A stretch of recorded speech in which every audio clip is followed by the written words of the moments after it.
But the idea, I know, I recognize, and the reason, in part, just a quick tangent, why I'm dedicating the whole series to Invincible Numinous is that I didn't recognize until my interaction with him that YouTube creates a community. And I really liked his community on his channel, right? I went to his channel and I saw, you know, he's very sort of abrasive with his followers, and they have very heated arguments back and forth with each other. But it's all for good argument's sake. And I recognized, like, wow, yeah, it's not just me putting up videos, it's me creating a community where like-minded individuals can come and find a bit of respite from the madness, right? You might just want to do this just to say that you have more knowledge. Well, you know, I watched Dr. Campbell's series, and now I have a really good understanding of subjective idealism. I understand better the individual perceiver's relationship to the external world and the processing of information. I understand inference to the best explanation in more detail, what have you. Of course, you guys know my lectures are littered with technical jargon. I always start ghetto philosophy, and by the end of the series, I'm talking in code, basically. And the idea is you might just want to have access to that language so that you too can, you know, talk. And not just sound like, not a mimic, but talk and truly understand really, really technical terminology. If that's your goal, then you'll get this as well. Increased explanatory capabilities, right? You want to be better at explaining. One goal from the series might be that you become better at explaining technical stuff. You'll get that from this, right? The idea and the problem, I don't want to jump ahead because, I mean, I have to formulate the series itself, but the idea is we are traditionally presented with, at a first experience, almost typically, almost always, almost habitually, with information that we don't know. When you're a child, your parents speak to you in whatever your native tongue is, and you have no idea what that is, and you have to process that and make sense of the rules of grammar in order to be able to communicate. When you go to school, your instructors present you with information that you have no understanding of, and it's your responsibility to interpret, to process that information. When you graduate from college and you get your first job, your first day on the job, you're in an environment where you don't know any of the rules, and you have to immediately learn. Life is defined by your ability and the proficiency that you have of articulating and processing complex information. It never stops from the cradle to the grave, right? The better you are at that is the better you'll be at explaining it. So for those of you who are now going to be introduced to something, I can guide you through this because I've done this for years, right? And then hopefully you will retain some of the information. You'll be able to help the next generation. Next, increase awareness of the process of knowledge acquisition. Internal mechanisms and external mechanisms, right? Biological mechanisms that attribute to the increase of information. I'll talk about that much. That'll be one of the last things that I discuss much later in the series. And phenomenal mechanisms, right? Obviously, if I'm talking about visual understanding of the world, well, I need sight.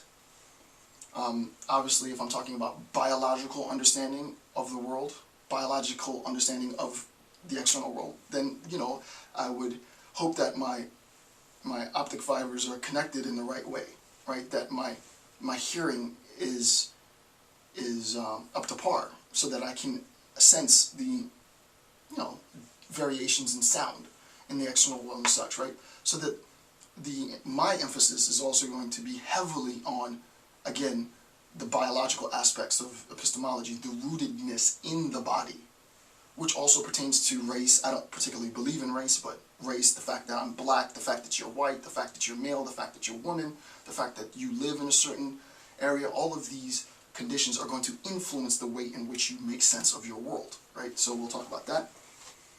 All right, 3 more points.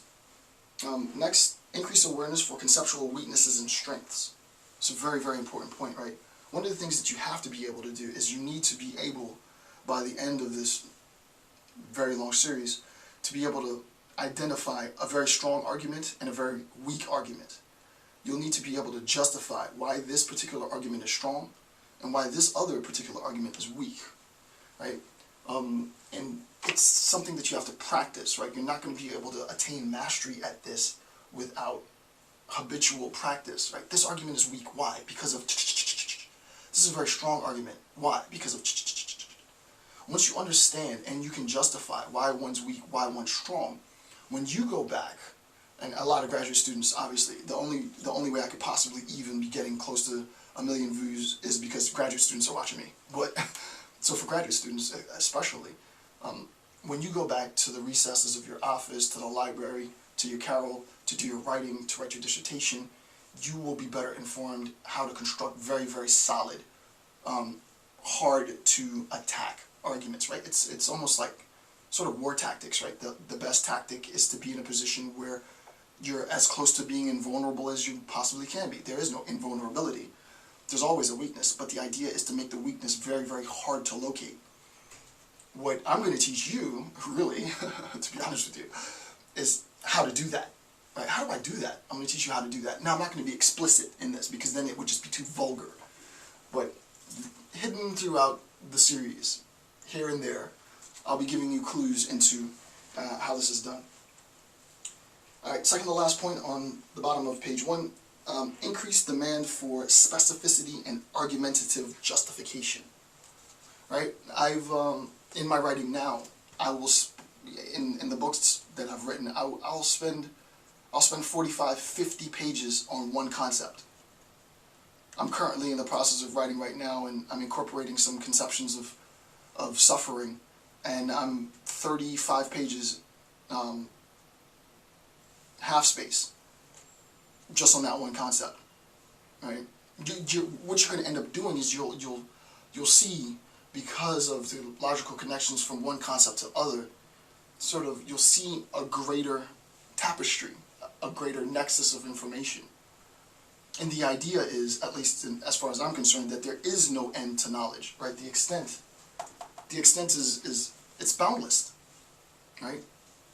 When we think that we've broached the extent of human knowledge, technological innovation and scientific innovation creates technology that allows us to see and understand even more, right? So there has to be a relationship between the epistemological and the social science folk, like myself, and the hard science folk, in order to make sense of what really is, right? If you have the technology, but you don't have an epistemological framework to make sense of the things that you've now discovered, and if you can't communicate that to the people in a way that's effective, then one, obviously this is bad for business if you're in it for the money. But for people like me who are systems designers, it's systemically bad, right? You can't do the population, society justice if the technology isn't communicable. And the way in which you communicate these very complex ideas is by having professionals who can decipher with extreme specificity very, very complex conceptions and make it digestible for, the common man and woman. And then lastly, increased scrutiny of certainty and truth. Right? The last thing that I hope that you'll get out of the series, again, this is just a very, very general introduction to what is going to be a very, very long series, is that you have an increased scrutiny of certainty and truth, right?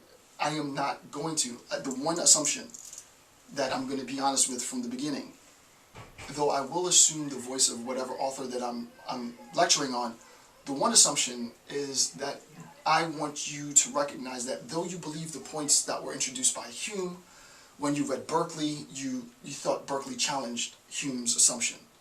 And though you read the points that were presented in Hume, when you read Spinoza, and when I presented that, you believed his assumptions.